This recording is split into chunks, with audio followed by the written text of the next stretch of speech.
लोगों के बारे में सोचना ही छोड़ दो, चाहे वह अपने करीबी ही क्यों ना हो। खुद पर ध्यान दो, खुद के ऊपर काम करो, खुद को कैसे बदलना है, इस विषय पर हम आज एक आपको कहानी सुनाएंगे। तो चलिए शुरुआत करते हैं। बहुत समय पहले की बात है। एक बहुत ही बुद्धिमान सन्यासी एक जंगल के पास अपनी कुटिया बनाकर रहा करता था। जो भी उनके पास अपनी समस्या लेकर आता, वह बहुत ही बुद्धिमानी से उसकी समस्या का समाधान निकाल देते। एक दिन वह वहीं पास के ही एक गांव में भिक्षाटन के लिए गए। जब वो भिक्षा मांगकर वापस लौट रहे थे, तो रास्ते में उन्हें एक युवा व्यक्ति ने रोक लिया और कहा, मैंने सुना है कि आप किसी भी समस्या को बड़ी बुद्धिमानी से सुलझा देते हैं। हालांकि मुझे तो ज्यादा विश्वास नहीं कि आप मेरी इस जटिल समस्या को सुलझा पाएंगे, लेकिन मैंने लोगों से आपकी बुद्धिमानी के बहुत से किस्से सुन रखे हैं। इसलिए मैं आपसे एक बात जानना चाहता हूं कि हमें किसी भी काम में असफलता की घबराहट क्यों होती है, और हम अपने किसी भी लक्ष्य को असफलता के घबराहट के बिना कैसे प्राप्त कर सकते हैं। युवा व्यक्ति का यह प्रश्न सुन बौद्ध सन्यासी मुस्कुराए और बोले, मैं तुम्हारे इस प्रश्न का उत्तर जरूर दूंगा, और उसके बाद से तुम्हारी सारी घबराहट भी खत्म हो जाएगी। लेकिन उससे पहले तुम्हें मेरे साथ मेरी कुटिया तक चलना होगा। वह युवा लड़का उस सन्यासी की बुद्धिमत्ता को परखना चाहता था, इसीलिए वह कुटिया तक जाने के लिए तैयार हो गया। इसके बाद वह बौद्ध सन्यासी उस लड़के को अपने जंगल के पास बनी कुटिया में लेकर आए, लेकिन तब तक शाम हो चुकी थी, इसीलिए वह भोजन करके सो गए। अगले दिन जब वह उठे, तो बुद्धिमान सन्यासी ने उस लड़के से कहा, चलो आज मैं तुम्हें जंगल की सैर करा के लाता हूं। और वह दोनों जंगल की तरफ निकल पड़े। कुछ देर बाद बुद्धिमान सन्यासी ने उस लड़के को एक गुफा दिखाई और कहा, चलो मैं तुम्हें उस गुफा की सैर कराता हूं। लड़के ने कहा, हाँ चलिए, मुझे भी जंगल की गुफा देखने की काफी दिनों से इच्छा थी। इसके बाद वे दोनों गुफा के अंदर चले गए। गुफा के अंदर काफी अंधेरा था, लेकिन थोड़ी देर बाद बौद्ध सन्यासी चुपके से गुफा से बाहर निकल आए और उस गुफा के द्वार को बाहर से बंद कर दिया। उस लड़के ने गुफा के भीतर से बहुत आवाज दी कि मुनिवर कहाँ हैं आप, कहाँ चले गए, मुझे जवाब क्यों नहीं दे रहे। लेकिन बहुत देर तक कोई जवाब न मिलने के बाद वह घबरा गया और घबराकर गुफा के द्वार की तरफ भागा। जैसे ही वह गुफा की प्रवेश द्वार पर पहुंचा, वह हैरान रह गया। यह क्या, यहां तो किसी ने गुफा के द्वार को बाहर से बंद कर दिया है। अब मैं बाहर कैसे निकलूंगा। अब वह अकेले अकेले उस अंधेरी गुफा में काफी भयभीत और परेशान हो गया। वह सोचने लगा कि कहीं उस सन्यासी ने उसे मारने की योजना तो नहीं बनाई थी। अब वह गुफा में इधर उधर घूमकर बाहर निकलने का रास्ता ढूंढने लगा। वह गुफा में काफी देर तक इधर उधर भटकता रहा, लेकिन उसे बाहर निकलने का कोई रास्ता नहीं मिला। अब उसे जोरों की प्यास और भूख भी लग रही थी, इसीलिए वह शांत होकर एक जगह बैठ गया। तभी उसे एक सुरंग से सूर्य की रोशनी आती हुई दिखाई दी, और उस रोशनी आने वाली सुरंग तक पहुंचना बहुत ही कठिन था, क्योंकि चारों तरफ बस अंधेरा ही अंधेरा था, और वह सुरंग भी काफी ऊंचाई पर थी। पर फिर भी वह तुरंत उठा और अपनी सारी भूख प्यास को भूलकर अपना सारा ध्यान उस गुफा से बाहर निकलने पर लगा दिया। काफी मेहनत और प्रयास करने के बाद वह उस सूर्य की रोशनी आने वाली सुरंग तक पहुंच गया, और कुछ दूर तक उस सुरंग में ही ऊपर चढ़ता गया। तभी अचानक उसे वह सन्यासी हाथ आगे बढ़ाता हुआ दिखाई दिया। वह लड़का झट से उस सन्यासी का हाथ पकड़कर बाहर आ गया, और बाहर निकलते ही उस सन्यासी को गुस्से से चिल्लाकर कहा, मुनिवर आप पागल हो गए हैं, आप मुझे अंधेरी गुफा में अकेले छोड़कर आ गए। आपको पता है मैं कितना भयभीत हो गया था और मुझे कितने जोरों की प्यास लगी है। उस सन्यासी ने मुस्कुराते हुए उसे पानी दिया और कहा, अब मेरी बातों को ध्यान से सुनना। तुम इस गुफा के बाहर सिर्फ दो कारणों की वजह से निकल पाए, जिसने तुम्हें इस गुफा से बाहर निकलने के लिए मजबूर किया। पहला कारण, क्योंकि तुम्हें जोरों की प्यास और भूख लगी थी, और दूसरा कारण, तुम्हें वहां घुटन महसूस हो रही थी, क्योंकि तुम्हें मित्रों और परिवार वालों के साथ रहने की आदत पड़ चुकी है। अब मैं तुम्हें दो मुख्य कारण बताता हूं, जिसकी वजह से तुम इस गुफा से बाहर निकल पाए। पहला कारण, क्योंकि तुम्हारे साथ वहां यह कहने के लिए लोग नहीं थे कि इतने अंधेरे में इतनी ऊंचाई पर तुम उस सुरंग तक कैसे पहुंच पाओगे, ये तो असंभव है। और दूसरा कारण, वहां यह कहने के लिए भी लोग नहीं थे कि चलो कोई दूसरा रास्ता देखते हैं, इससे भी आसान रास्ता मिल जाएगा और हम बहुत आसानी से इसको फिर से बाहर निकल जाएंगे। सफलता प्राप्त करने का नियम भी कुछ ऐसा ही है। यह तो मैंने तुम्हें सफलता कैसे प्राप्त करी, इसकी एक छोटी सी दुनिया बनाकर दिखाई है, और वास्तविक दुनिया इससे कहीं अधिक जटिल होती है। वहां हमें सलाह देने के लिए बहुत से फालतू लोग मिल जाते हैं, जो खुद तो कुछ कर नहीं पाए, लेकिन हमें ज्ञान देंगे कि यह मत करो, यह बहुत कठिन है, ये तुमसे ना हो पाएगा, इससे अच्छा तो तुम वह काम कर लो, उसमें तुम्हें निश्चित रूप से सफलता मिल जाएगी। और ऐसे ही वह हमारे दिमाग को भटका कर चले जाते हैं और हमें खुद पर संदेह होने लगता है। सफलता ना मिलने का एक बड़ा कारण यह भी है कि सफलता प्राप्त करने की प्रक्रिया बहुत लंबी होती है, और यहाँ जब हमारा मन घंटों घंटों में बदल जाता है तो फिर लक्ष्य प्राप्ति के महीनों और सालों के प्रयास में ही हमारा मन क्यों नहीं बदलेगा। हमारा मन बदल ही जाता है और हम उस रास्ते को छोड़कर अलग अलग राष्ट्रीय अपनाने लगते हैं। गौतम बुद्ध अक्सर अपने शिष्यों से कहा करते थे कि परेशानियां हमें तभी दिखती हैं जब हमारा ध्यान हमारे लक्ष्य पर नहीं होता। और यह बात 100% सही है। जैसे जब एक तीरंदाज तीर मारने वाला होता है तो वह अपनी एक आंख को बंद कर लेता है और दूसरी आंख से सिर्फ लक्ष्य को देखता है, तब जाकर वह अपने लक्ष्य को भेद पाता है। ठीक इसी प्रकार हमें सफलता का डर तभी लगता है जब हमारा ध्यान अपने लक्ष्य पर न होकर रास्ते पर आने वाली कठिनाइयों पर होता है। तुम इस गुफा से बाहर इसीलिए निकल पाए क्योंकि तुम्हें गुफा के अंदर सुरंग से आने वाली रोशनी के अलावा और कुछ दिखाई नहीं पड़ रहा था। अगर उस गुफा के अंदर प्रकाश होता तो तुम वहां के बड़े बड़े गड्ढों और कीड़े मकोड़ों को देखकर डर जाते और वहीं भटकते रह जाते। इसीलिए अपना सारा ध्यान केवल अपने लक्ष्य पर टिकाए रखो और आसपास क्या हो रहा है, लोग क्या बोल रहे हैं, उस पर ध्यान देना बंद कर दो। तुम्हारे मित्र और रिश्तेदार क्या कर रहे हैं, उन्हें सफलता मिली कि नहीं, ये सब देखना बंद कर दो और केवल खुद के काम पर ध्यान दो। फिर देखना कि जब तुम्हारा समय आएगा तो लोग खड़े होकर तुम्हारे लिए तालियां बजाएंगे। और इतना कहकर वह बुद्धिमान सन्यासी मौन हो गए। उस युवा लड़के ने कहा, मुनिवर, आपने तो आज मेरी आंखें ही खोल दी। आपने कही हर एक बात में ही मुझे बुद्धिमानी नजर आई। आप सच में बहुत बुद्धिमान हैं, इसीलिए सभी आपको बुद्धिमानी का लोहा मानते हैं। मैं आपको वचन देता हूं कि आज से मैं मेरे मन को कभी भी असफलता के डर से नहीं सताऊंगा। मैं अपना पूरा ध्यान सिर्फ अपने काम पर लगाऊंगा और जल्दी ही एक सफल व्यक्ति बनकर दिखाऊंगा। इतना कहकर उस लड़के ने बुद्धिमान सन्यासी का धन्यवाद किया और वापस अपने गांव चला गया। तो दोस्तों, चलिए इसके बाद की इससे भी अच्छी कहानी की शुरुआत करते हैं। पुराने समय की बात है। नगर में रहने वाला सबल नाम का एक लड़का अपनी जिंदगी से बहुत निराश था। उसकी निराशा का कारण यह था कि वह अब तक कुछ भी नहीं कर रहा था। उसके माँ बाप उसे ताने मारते कि तेरे सारे मित्र कुछ न कुछ कर रहे हैं, लेकिन तू अभी भी घर में ही बैठा हुआ है। मित्रों के बीच भी अक्सर उसका मजाक ही बनता। वह कहीं जाता तो लोग उससे पूछते कि क्या कर रहे हो। उसे यह बताने में बड़ी शर्म आती कि अभी वह कुछ भी नहीं कर रहा। धीरे धीरे उसने रिश्तेदारों के यहां जाना और लोगों से मिलना जुलना कम कर दिया। वह ज्यादातर समय अपने घर में ही बैठा रहता। वह अकेले में रोता, भगवान को कोसता और अपनी किस्मत को दोष देता। अब उसे अपनी जिंदगी बोझ सी लगने लगी थी। कभी कभी वह सोचता कि जब वे कुछ करने के लायक ही नहीं हैं, तो फिर उसके जिंदा रहने का भी क्या फायदा, उसे तो मर जाना चाहिए। एक दिन वह अपने नगर की एक सड़क से गुजर रहा था। तभी उसने देखा कि एक गुरु दुख के ऊपर प्रवचन दे रहे हैं। वह भी वहीं भीड़ में पीछे बैठ गया और गुरु के प्रवचन सुनने लगा। गुरु बोल रहे थे कि दुख एक गुरु की भांति होता है जो हमें जीवन की सच्चाई दिखाता है और हमें सही से जीवन जीने का तरीका सिखाता है। आप चाहें तो अपने दुख रूपी गुरु से जीवन जीना भी सीख सकते हैं और चाहें तो उस दुख में डूबकर बैठकर रो भी सकते हैं।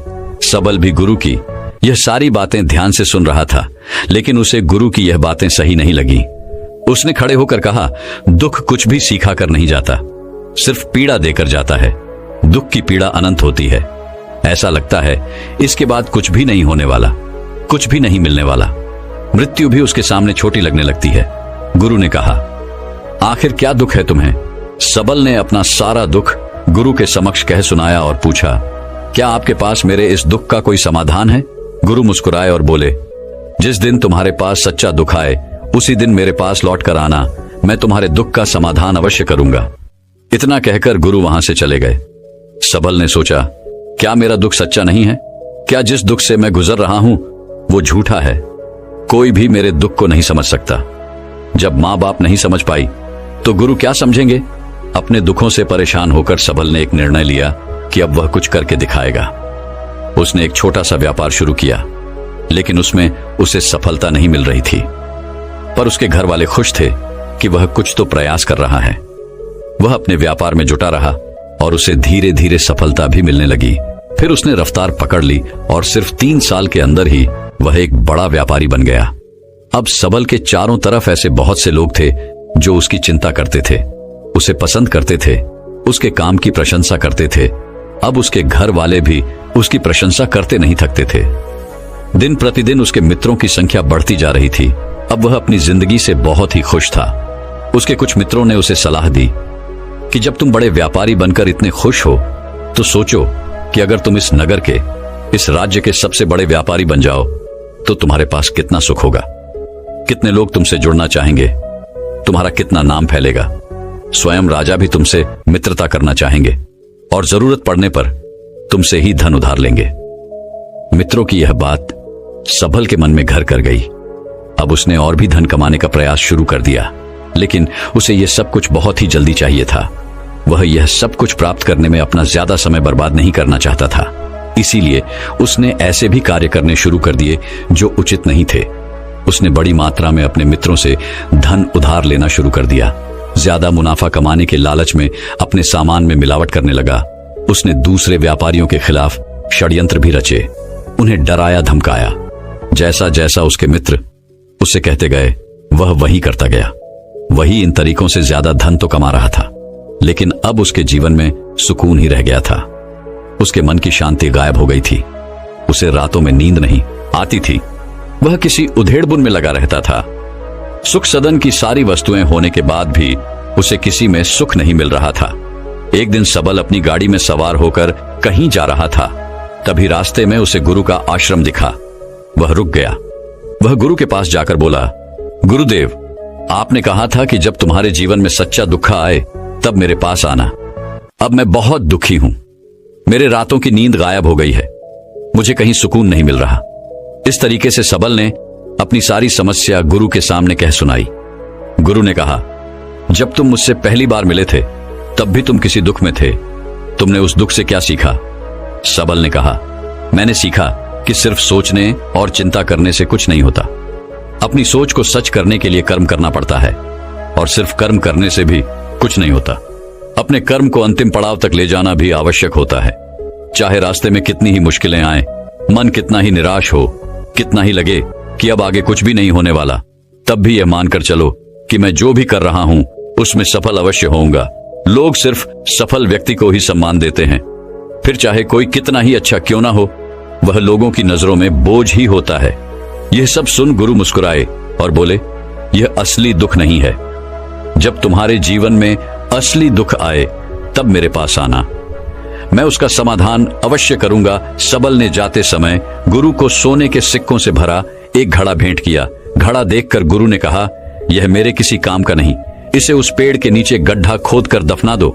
सबल ने गुरु के कहे अनुसार घड़े को पेड़ के नीचे दफना दिया और वहां से चला गया।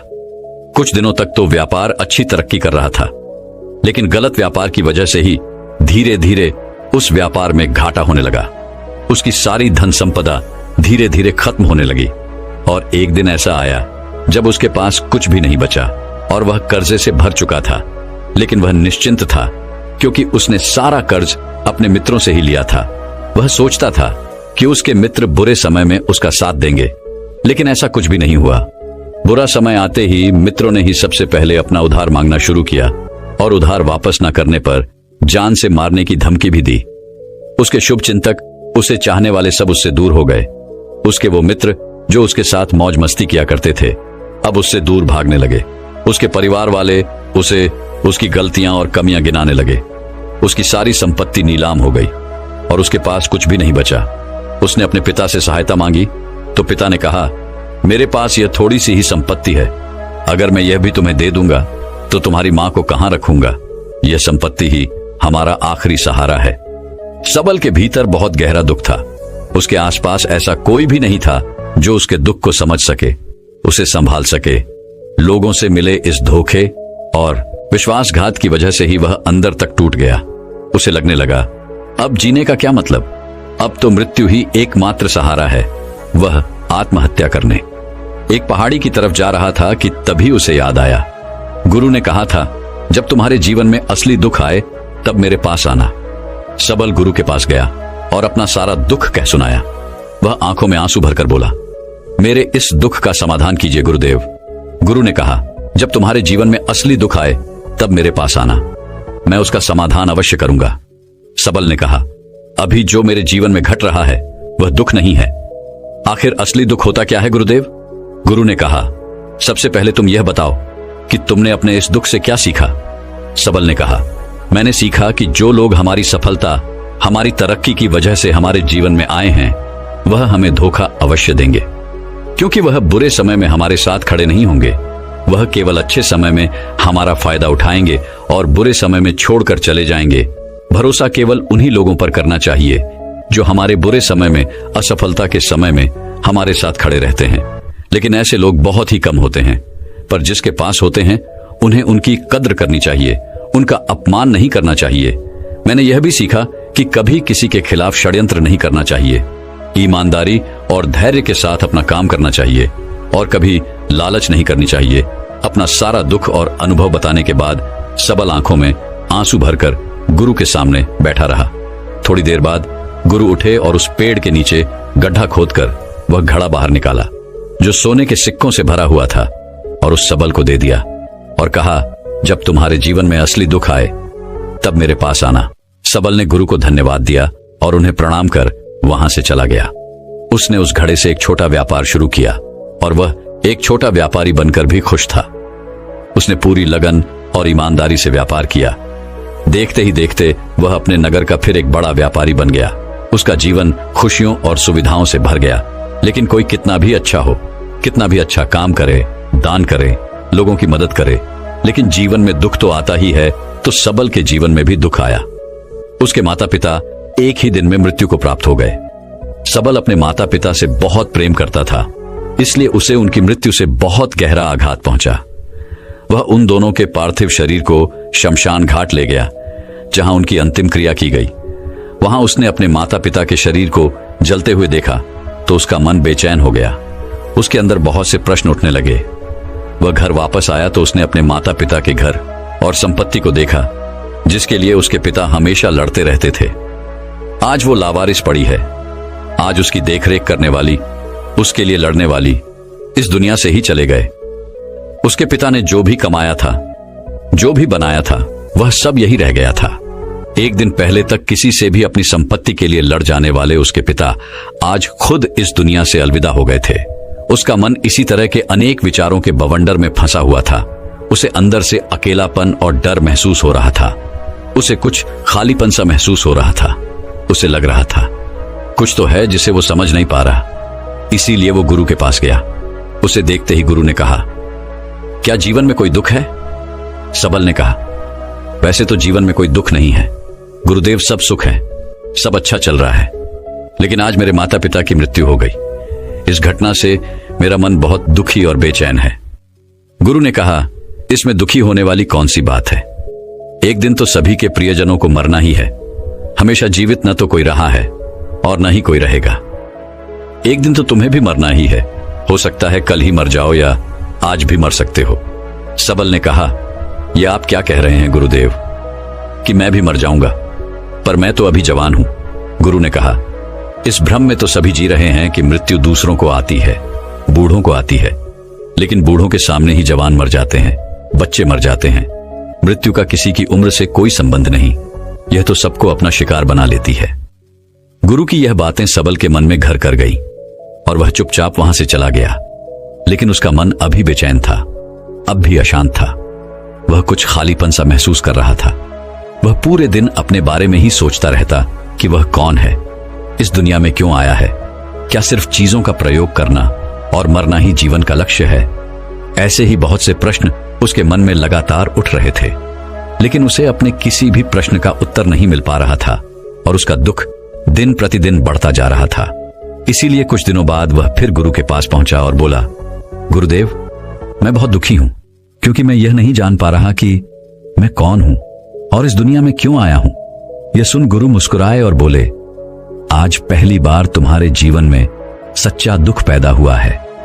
वास्तव में यही है जो दुख कहलाने के लायक है कि हमें पता नहीं कि हम कौन हैं, क्यों आए हैं, क्या करना है, कैसे करना है। सबल ने कहा, गुरुदेव, मेरे इस दुख का समाधान कीजिए। गुरु ने कहा, हम सभी इंसान जीवन भर क्या इकट्ठा करते रहते हैं?